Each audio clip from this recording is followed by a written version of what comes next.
Bismillahirrahmanirrahim. Assalamu alaikum traders. I'm your fellow trader Ayub Rana and you are watching your own channel Trade Track. आज की video में हम gold और dollar index को coming week के लिए analyse करेंगे जो कि 2 अक्टूबर से स्टार्ट होगा। नेक्स्ट वीक की अगर बात करें इसमें जो हमारे पास फंडामेंटल इंपॉर्टेंट डेटा है फर्स्ट ऑफ ऑल उसको हम देख लेते हैं। हमारे पास फेडरल रिजर्व के चेयरमैन की स्पीच है, वो बहुत इंपॉर्टेंट है। उनके जो रिमार्क्स हैं इकॉनमी के लिहाज से वो भी इंपॉर्टेंट होंगे और इन्फ्लेशन के लिहाज से वो भी इंपॉर्टेंट होंगे। सेकंड इंपॉर्टेंट डेटा जो है हमारे पास वो है जॉब ओपनिंग का, उसको देखना पड़ेगा क्योंकि जो कंसेंसस है यानी कि एक्सपेक्टेशंस है वो ये है कि डेटा जो है पॉजिटिव साइड पे आएगा, यानी कि जॉब ओपनिंग प्रीवियस मंथ में जो है ज़्यादा हुई है, यानी कि जॉब्स के रेट ज़्यादा हुई है। तो ये एक पॉजिटिव चीज़ होगी डॉलर इंडेक्स के लिए एंड वाइस वर्सा ये जो है नेगेटिव चीज़ होगी गोल्ड के लिए। और थर्ड जो इम्पोर्टेंट डेटा है जो कि एंड ऑफ द वीक पे है हमारे पास, वो इम्पोर्टेंट डेटा आपके पास है जी नॉन फार्म एम्प्लॉयमेंट चेंज का एनएफपी का डेटा है। इसमें आपके पास चार डेटा आपके पास होंगे। एक तो आपके पास होगा एवरेज ऑनली अर्निंग, ये डेटा होगा। उसके बाद अनएम्प्लॉयमेंट रेट होगा। अनएम्प्लॉयमेंट रेट क्या होता है कि आपका जो अनएम्प्लॉयमेंट रेट है यानी कि प्रीवियस मंथ में कितने लोग अनएम्प्लॉयड रहे हैं, यानी कि वो लोग जो काम करना चाहते हैं बट उनको काम नहीं मिला, यानी कि शॉर्टेज ऑफ एम्प्लॉयमेंट आप इसको कह लें। तो इसको हम इस तरह से एनालाइज कर सकते हैं कि अनएम्प्लॉयमेंट रेट अगर तो बढ़ता है इसका मतलब क्या है कि अगर अनएम्प्लॉयमेंट रेट बढ़ रहा है प्रीवियस से ज़्यादा है तो इसका मतलब ये है कि लोगों को जॉब्स कम मिल रही हैं, लोग अनएम्प्लॉयड हैं। और जो अनएम्प्लॉयड लोग होते हैं वो इकोनॉमी पे बोझ होते हैं, जिसकी वजह से इकोनॉमी के लिए मसाइल पैदा होते हैं और ये न्यूज़ फिर नेगेटिव होते हैं इकोनॉमी के लिए। एंड सेकंड जो इसमें डेटा है आपके पास नॉन फार्म एम्प्लॉयमेंट चेंज है। ये क्या है कि फार्मा की इंडस्ट्री को छोड़ के तो इसमें जो एम्प्लॉयमेंट चेंज होगी तो वो इसमें बताया जाता है, यानी कि अभी प्रीवियस नंबर इसमें 187 के है और जो कंसेंसस है वो है 168 के। तो इसका मतलब है फोरकास्ट ये की जा रही है कि प्रीवियस मंथ में जो जॉब्स हैं वो कम क्रिएट हुई हैं। अगर तो ये इसी कंसेंसस के मुताबिक आता है डेटा, जॉब्स कम क्रिएट होती हैं तो भी ये जो है डॉलर इंडेक्स के लिए नेगेटिव चीज़ होगी। एक तो अनएम्प्लॉयमेंट रेट भी अगर बढ़ता है और जो जॉब्स हैं वो भी कम क्रिएट होती हैं तो ये दोनों चीज़ें मिलकर फिर एक इकॉनमी के लिए बोझ बनती हैं और डॉलर इंडेक्स के लिए नेगेटिव चीज़ होगी। उसके बाद जो आपके पास थर्ड चीज़ है वो है average only earning. Average only earning को हम इस तरह डिस्क्राइब कर सकते हैं कि एक घंटे की जो वेज रेट होता है वो कितना होता है, यानी कि किसी वर्कर को एक घंटे की जो पे दी जा रही है, वेज दी जा रही है, वो कितनी है। एवरेज ऑनली अर्निंग इसको कहा जाता है। मंथ बाई मंथ का डेटा है ये। तो लास्ट मंथ में एवरेज ऑनली अर्निंग कितनी थी, अगर तो ये बढ़ती है तो पॉजिटिव चीज़ है क्योंकि जो वर्कर है उनको ज़्यादा पे मिल रही है तो उनके लिए मतलब कि कह लेंगे उनकी बाइंग पावर बढ़ती है, ये उनके लिए पॉजिटिव चीज़ होती है। और कंसेंसस भी यही है कि ये 0.2 से 0.3 पे चला जाएगा डेटा। तो इस डेटा पे आपने नज़र रखनी है, मोस्ट इंपॉर्टेंट डेटा है ये। नेक्स्ट चलते हैं जी चार्ट्स की तरफ। मंथली चार्ट से हम स्टार्ट करेंगे चूंकि मंथली कैंडल क्लोज हो चुकी है। ये 10 ईयर यील्ड्स का चार्ट है मंथली। और यहाँ पे अगर हम देखें तो जो लास्ट वीक के एनालिसिस में हमने मार्क किया था fair value gap monthly chart में 4.347 का इसने इसको ब्रेक किया है और ये पॉजिटिव मोमेंटम में चल रहा है इस टाइम। तो अभी नेक्स्ट मंथ के लिए ये है कि जो फेयर वैल्यू गैप जिसको इसने ब्रेक किया सरपास किया उसको ये टेस्ट कर सकता है as a support, as a inversion fair value gap, यानी कि इनवर्स फेयर वैल्यू गैप। तो यहाँ पे ये 4.35 या 4 आपके पास कह लें 3 के एरिया में टेस्ट दे सकता है मंथली चार्ट के मुताबिक। तो यहाँ से फिर अगेन अपना बाइंग मोमेंटम जो है कंटिन्यू कर सकता है। नेक्स्ट हम देखते हैं जिसको वीकली चार्ट में। वीकली चार्ट में अगर हम देखें तो लास्ट वीक हमने एक ये जो ब्लैक लाइन लगाई थी यहाँ पे एक वॉल्यूम इम्बैलेंस था वीकली चार्ट में, वो इसको इसने सरपास कर लिया, इनके इसको पर क्लोजिंग दे दी है। तो नेक्स्ट वीक कमिंग वीक में क्या हो सकता है, कमिंग वीक में जो है एक तो इसने अपना ये हाई भी ब्रेक किया ना प्रीवियस हाई स्ट्रक्चर का, तो स्ट्रक्चर स्ट्रांगली इसका बुलिश है अभी। तो ये नीचे इसने फेयर वैल्यू गैप छोड़ा है जो कि आपके पास 4.44 से लेके आपके पास है जी 4.35। तो 4.35 ऐसा एरिया जो मंथली और वीकली चार्ट में अलाइन हो गया है। तो इस एरिया में आपको टेस्ट दे सकता है यहाँ पे, यानी कि थोड़ा रिट्रेसमेंट लेके इस तरह से आप इसमें कंटिन्यूएशन देख सकते हैं। नेक्स्ट देखते हैं जी इसको डेली के चार्ट में। डेली के चार्ट में अगर हम देखें तो लास्ट वीक हमने दो इसके जो पॉइंट ऑफ इंटरेस्ट थे मार्क किए थे। हमने इसमें एक जो है एक्सपेक्ट किया था कि इसमें एक पुल बैक आ सकता है, थोड़ी रिट्रेसमेंट ले सकता है, बट वो पुल बैक इसमें नहीं आया और इसमें मोमेंटम जो है कंटिन्यू हुआ है। अभी भी इस वीक हम इसमें पुल बैक एक एक्सपेक्ट कर सकते हैं क्योंकि एक लंबा बाइंग मोमेंटम चल चुका है, इसमें पुल बैक थोड़ा आ सकता है। पुल बैक कहाँ तक आ सकता है, पुल बैक आपके पास 4.4 का एरिया यहाँ पे फेयर वैल्यू गैप है, इस एरिया से मैं एक्सपेक्ट कर रहा हूँ क्योंकि यहाँ पे ये ब्रेकर भी है जहाँ पे इसने प्रीवियस हाई को ब्रेक किया है। तो इस एरिया से 4.4 से 4.36 के एरिया, इस एरिया से आप इसको बाई की तरफ देख सकते हैं, यानी कि नीचे थोड़ा पुश नीचे पुल बैक लेके ऊपर की तरफ मूव कर सकता है। ठीक है, तो अभी तक जो स्ट्रक्चरल आउटलुक है 10 ईयर यील्ड्स की पॉजिटिव है, बाय की साइड में है। नेक्स्ट देखते हैं जी, डॉलर इंडेक्स को मंथली चार्ट से एनालाइज करेंगे। मंथली चार्ट में देखें तो डॉलर इंडेक्स ने एक स्ट्रॉन्ग बाय की कैंडल यानी कि बुलिश कैंडल क्लोज की है और इसने अपने स्ट्रक्चर शिफ्ट किया यानी कि स्विंग पॉइंट ब्रेक किया है मंथली चार्ट में। ये एरिया देखें, ये आपका स्विंग पॉइंट था जो इसने ब्रेक किया 105.89 का, 105.9 इसको कह लें, इसने इसको ब्रेक किया। उसके बाद 104.75 का एरिया, ये भी एक स्विंग पॉइंट है, इसने इसको ब्रेक किया। तो पॉजिटिव है इस टाइम, इसमें मोमेंटम भी पॉजिटिव है। तो नेक्स्ट मंथ के लिए ये हो सकता है कि हम इसको एक्सपेक्ट कर सकते हैं नीचे अपने ये 104.75 के एरिया को टेस्ट दे सकता है, जो कि यहाँ पे ब्रेकर ब्लॉक है। इस एरिया से आप इसको फिर ऊपर मजीद बाय की तरफ देख सकते हैं। बाय में अगर हम इसकी बात करें तो 108 एंड आफ्टर दैट आप इसको 109 की तरफ भी देख सकते हैं। नेक्स्ट हम देख लेते हैं इसको वीकली चार्ट में। जी, वीकली चार्ट में लास्ट वीक हमने इसमें भी पुल बैक एक्सपेक्ट किया था, बट पुल बैक नहीं आया। और स्ट्रक्चर मैंने आपको इसका समझाया था, ये जो प्रीवियस हाई था ये स्ट्रक्चरल हाई था जिसको इसने ब्रेक किया है, तो अभी हम इसको बाय की तरफ ही देखेंगे। बट ये आप देखें इतनी लंबी मूव चल चुकी है बाय की, तो अभी किसी भी टाइम इसमें कोई ऑलमोस्ट 12 कैंडल्स हैं बुलिश कैंडल्स, इसमें बुलिश 12 वीक्स बुलिश क्लोजिंग दी है इसने, तो किसी भी टाइम इसमें कोई अच्छा पुल बैक आ सकता है। अब फर्स्ट पुल बैक जो हम एक्सपेक्ट करेंगे वो हम इसका करेंगे इस ब्रेकर ब्लॉक पे 104 आप कह लें ये जो एरिया इसकी प्राइस है 104.67 का। तो यहाँ तक अगर आता है तो फिर यहाँ से अपना मोमेंटम कंटिन्यू कर सकता है बुलिश। वो इस जो ये जो लेग है इसमें कहीं पे वीकली चार्ट में कोई फेयर वैल्यू गैप या ऑर्डर ब्लॉक नहीं है जहाँ पे हम इसको देखेंगे यहाँ पे आए तो हम इसको अपना पॉइंट ऑफ इंटरेस्ट मार्क करें। 4 घंटे और डेली के चार्ट में मजीद हम इसको क्लियर करते हैं।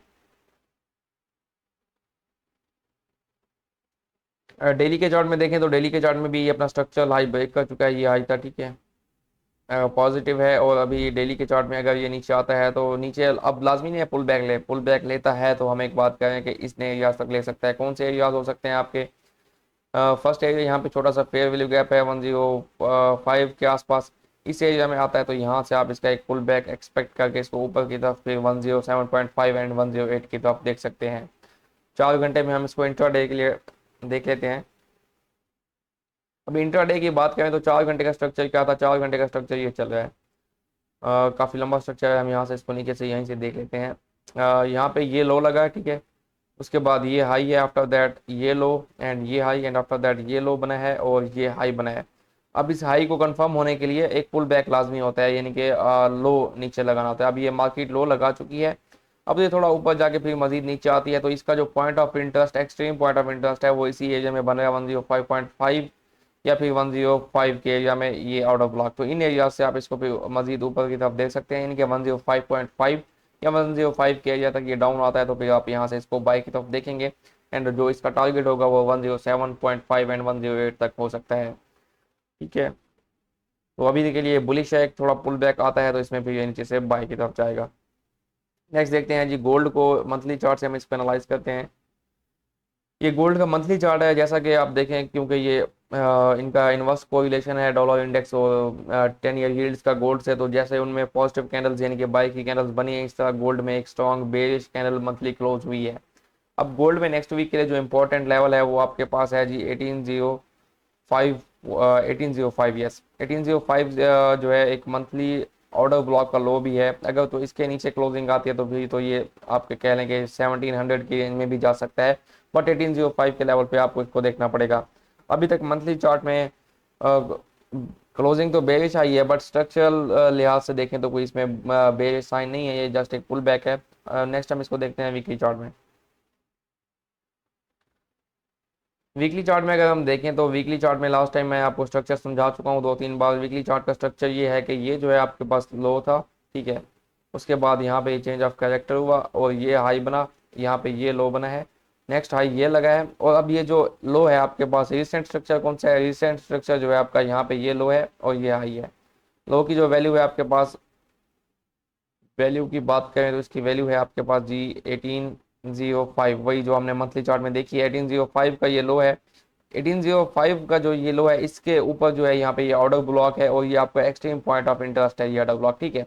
इस एरिया में आके अब आपको चेंज ऑफ कैरेक्टर देखना है। अब चूंकि ये वीकली पॉइंट ऑफ इंटरेस्ट है तो यहाँ पे आपको चेंज ऑफ कैरेक्टर देखना पड़ेगा डेली या 4 आवरली चार्ट में। इससे कम के चार्ट में आप देखेंगे तो हो सकता है वो जो है एक धोखा हो और फिर वो हमारी ट्रेड ना चल सके। तो अगर इसको यहाँ से बाय में जाना है, यानी कि अगर इसने अपना स्ट्रक्चर कंटिन्यू करना है, तो ये यहाँ से अगर स्ट्रक्चर कंटिन्यू करता है तो नेक्स्ट इसका टारगेट जो है फिर आप कहने के 1980 2000 की तरफ हो सकता है। बट उसके लिए यहाँ से ट्रेड लेने के लिए आपको वेट करना है कि यहाँ पे 4 घंटे का कम से कम स्ट्रक्चर, सॉरी यस 4 घंटे का आपको जो है यहाँ पे चेंज ऑफ करेक्टर मिले। चेंज ऑफ करेक्टर मिलता है तो फिर आप यहाँ से बाय करें, अदरवाइज आप इसको बाय नहीं करेंगे। और नेक्स्ट वीक की स्ट्रेटेजी क्या होगी, ट्रेडिंग स्ट्रेटेजी मंडे के लिए या उससे अगले दिन के लिए, और जो इंट्राडे ट्रेड होगी गोल्ड की वो क्या होगी, वो नेक्स्ट हम इसमें नेक्स्ट 4 घंटे के चार्ट में देखेंगे। और लास्ट वीक के एनालिसिस में हमसे गलती हुई थी वो भी हम देखेंगे। तो खैर अभी के लिए क्या है कि हम इस पर एरिया में, अब ये जो एरियाज हैं यहाँ पे ये सेलिंग एरियाज नहीं है। सेलिंग हमें अगर मिलती भी है तो हम सेल इसको ऊपर से देखेंगे 1900 1920। यहाँ से अब ये आ गया है बाइंग के एरिया में, यहाँ पे कंफर्मेशन होगी। अगर पुल बैक लेता है तो भी तो बाय होगा ना, तो आपको 1900 तक पुल बैक मिल जाए तो वो उसको भी आप बाय के में ले सकते हैं ट्रेड। अगर तो चेंज ऑफ कैरेक्टर मिल जाए तो बहुत अच्छी बात है, फिर आप इस आपकी ट्रेड लंबी चल सकती है। तो ये एरियाज आपके सेल के नहीं है, सेल के लिए आपको वेट करना होगा। तो वीकली स्ट्रक्चर मैंने आपको समझा दिया। नेक्स्ट चलते हैं जी डेली के चार्ट में। अब डेली के चार्ट के स्ट्रक्चर को अगर हम देखें तो लास्ट वीक भी मैंने आपको बताया था डेली का स्ट्रक्चर ये था। पहले रिसेंट स्ट्रक्चर ये हाई था, ये लो था, इसका यहाँ पे ये ब्रेकअप स्ट्रक्चर हुआ था। अब जो है ये हाई लगा है रिसेंट 1952.3 का 9 का, सॉरी 1953 का लें इसको, और यहाँ पे इसका ब्रेकअप स्ट्रक्चर हुआ है। अब हाई तो कंफर्म है, लो को कंफर्म होने के लिए क्या होता है, पुल बैक चाहिए होता है। पुल बैक होगा तो ये लो कंफर्म होगा। तो इसे इन एरिया से अब हम पुल बैक एक देखना चाहेंगे। अगर पुल बैक आता है तो फिर हम इसको बाय में भी देख सकते हैं, यानी कि शॉर्टर टर्म के लिए। अगर चेंज ऑफ कैरेक्टर होगा तो फिर हम इसको for the longer term by में देखेंगे। अब ये जो लेग है ये बाय की, यहाँ से जहाँ से ये मूव स्टार्ट हुई थी, तो ये एक मेजर स्ट्रक्चर, जैसे मैंने आपको वीकली चार्ट में समझाया है वैसे ही डेली चार्ट का मेजर स्ट्रक्चर ये है। ये देखें, ये लो है और ये आपका हाई है। तो ये मेजर स्ट्रक्चर के एक्सट्रीम पॉइंट ऑफ इंटरेस्ट पे स्टैम्प ठहरा है। तो यहाँ से सेलिंग अभी नहीं देखनी पड़ेगी, यहाँ से आपको बाय देखनी पड़ेगी। बाय अगर आपकी जाती है ऊपर की तरफ तो आपको ये जो ब्रेकर है 1900 या फिर 1920 के आसपास से, यहाँ से फिर आपको सेल मिल सकती है अच्छी 1900 या 1920 पे, क्योंकि यहाँ पे एक तो ब्रेकर ब्लॉक भी है और दूसरा यहाँ पे फेयर वैल्यू गैप्स हैं बहुत। तो इस फेयर वैल्यू गैप की इंपॉर्टेंस कुछ ज़्यादा हो जाएगी, क्योंकि ये ब्रेकर के साथ आ गया है 1915 से, ये जो है आपका 1904 इस एरिया में मिलता है ऊपर की तरफ जाके। तो फिर हम इसको यहाँ से सेल करना चाहेंगे, ठीक है। अगर सेल यहाँ से बनती है तो फिर 1840 इसमें आपका टारगेट होगा, 1820 भी हो सकता है। इस तरह से आप मार्केट में आपको नेक्स्ट ट्रेड जो है मिल सकती है। नेक्स्ट हम इसको देखते लेते हैं 4 घंटे के चार्ट में जी। 4 आवरली चार्ट में हम इसको एक्सप्लेन करते हैं। अब लास्ट वीक मैं आपसे बता रहा हूँ कि हमसे गलती हुई थी। अब गलती जो है इंसान से हो सकती है, कोई भी है, क्योंकि ना ये आपका एक्सपीरियंस जितना भी हो, आप जितने बड़े भी ट्रेडर हैं, आप मार्केट को एनालाइज करते हुए किसी भी टाइम आप धोखा खा सकते हैं। अब धोखा कैसे खाया हमने, खैर हमारा लॉस तो नहीं हुआ, धोखा हमने इस तरह से खाया कि हमारे से एक बहुत अच्छी सेल का सेटअप, यानी कि सेल की ट्रेड मिस हो गई। अब बाइंग तो मैंने आपको रिकमेंड नहीं की थी, उसका एक सिनेरियो मैंने आपको बताया था, ये ब्लू लाइन लगी हुई है। मैंने कहा था कि अगर आप 1930 के ऊपर क्लोजिंग देता है 4 वाले चार्ट में तो फिर आप इसको बाय की तरफ देखें, अदरवाइज आप इसको सेल की तरफ देखें। और हमारा लेवल जो नीचे की तरफ था वो 1903 का था, और वहाँ पे भी कोई कंफर्मेशन 15 मिनट या 5 मिनट के चार्ट में नहीं हुई, क्योंकि आप देखें इतना स्ट्रॉन्ग सेलिंग मोमेंटम था। तो मैं भी आपको कभी भी ब्लाइंडली जो है बाइंग या सेलिंग रिकमेंड करता भी नहीं हूँ। मैं आपको कहता हूँ कि आपने क्या देखना है, कंफर्मेशन देखनी है। कंफर्मेशन तो खैर नहीं हुई। अब हमसे गलती क्या हुई है जी इसमें, जिसकी वजह से हमने सेल की ट्रेड इतनी एक अच्छा सेटअप मिस किया है। गलती ये थी कि अब ये जो है ना स्ट्रक्चर को रीड करना इतना इजी नहीं होता, स्ट्रक्चर बहुत कम्प्लेक्स चीज़ है, तो स्ट्रक्चर में गलती हो जाती है। स्ट्रक्चर ये था कि यहाँ पे मैंने आपको बताया था चेंज ऑफ करेक्टर हुआ है।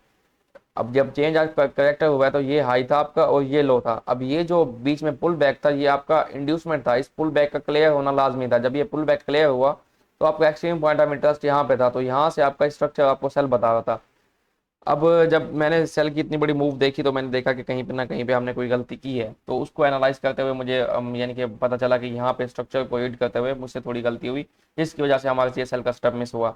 अदरवाइज प्रॉपरली स्ट्रक्चर ने बताया था कि यहाँ पे आपका चेंज ऑफ कैरेक्टर हुआ है, या आपका जो है इंड्यूसमेंट है, इसके ऊपर मार्केट ने लाजमी जाना है। इंड्यूसमेंट गायब होनी है, आपका पॉइंट ऑफ इंटरेस्ट यहाँ पे है या फिर यहाँ पे है, ठीक है। यहाँ से आपकी सेल बनती है और नेक्स्ट जो आपका प्रॉफिट टारगेट स्ट्रक्चर ने आपको बता दिया था, क्योंकि स्ट्रक्चर ने कंटिन्यू होना था। ये जो लिक्विडिटी लेवल था 1885 आपका फर्स्ट प्रॉफिट टारगेट लाजमी था। आफ्टर दैट हमने तकरीबन 2 वीक्स पहले ये जो पॉइंट ऑफ इंटरेस्ट मार्क किया था, येलो कलर की रेक्टेंगल जो है, ये 4 घंटे में आपका फेयर वैल्यू गैप है। तो ये मार्केट ने इसको भी रीच किया है। अब आपने क्या करना है, अब आपने वेट करना है कि मार्केट जो इन एरियाज में जहाँ पे ठहरी है यहाँ से आपको बाइंग अगर साइन दे तो यहाँ से बाई करें। और सेलिंग का मैंने आपको बताया है कि अभी 4 घंटे का जो स्ट्रक्चर है ये स्ट्रांगली बेरिश है, और इसमें अभी तक हाई तो लग चुका है, ये 4 घंटे का हाई है। लो कहाँ पे है, लो कहीं पे नहीं है। लो को कंफर्म होने के लिए आपको पुल बैक चाहिए, और ये जो सारे हाइज हैं ये इंड्यूसमेंट्स हैं, मार्केट इनको क्लियर करती है, ऊपर जाती है। हमने डेली के चार्ट में देखा है 1900 से 1920 15 के एरिया में हमारा पॉइंट ऑफ इंटरेस्ट बन रहा है, तो मार्केट ऊपर जाती है, ऊपर आपको 1915 या 20 के आसपास कहीं मिलती है, या फिर 1900 पे कहीं कंफर्मेशन मिलती है, तो आप इसको यहाँ से सेल कर सकते हैं, ठीक है। तो जब इसने 1850 से 1840 से कहीं 1900 की तरफ जाना है तो उस बाइंग को भी आप इंजॉय कर सकते हैं, यानी कि अगर आपको कंफर्मेशन होती है। तो इंट्राडे के लिए हम इसको फिर देखते हैं 30 मिनट के चार्ट में, ताकि मंडे की मैं आपको डेट बता दूं, क्योंकि मैं डेली एनालिसिस करता नहीं हूँ। और ये जो मिस्टेक मैंने फाइंड की थी ये भी फिर मुझे जब पता चला तो मैं डेली आपको नहीं बता, डेली के एनालिसिस में आपको नहीं बता सका, क्योंकि मैं मसरूफ था और डेली की वीडियोस मेरी आती भी नहीं है, वीकली वीडियोस आती हैं। तो इंट्राडे की डेट मैं आपको बता देता हूँ 30 मिनट के चार्ट में।